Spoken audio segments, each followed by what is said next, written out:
बिस्मिल्लाहिर्रहमानिर्रहीम।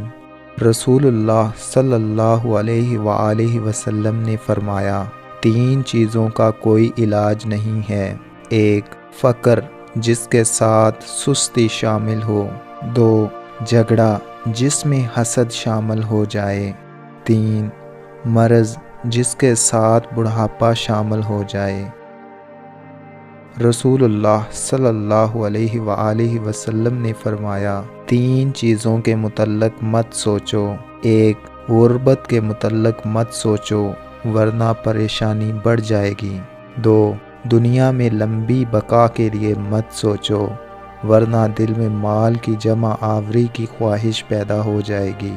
3 जिस जालिम ने तुम पर जुल्म किया इसके जुल्म के मुतल्लक ना सोचो, इससे तुम्हारा दिल सख्त हो जाएगा और गुस्सा बढ़ता रहेगा। दोस्तों, अगर आपको हमारी ये वीडियो अच्छी लगी है तो इसको लाइक कर दें और हमारे चैनल को सब्सक्राइब कर दें।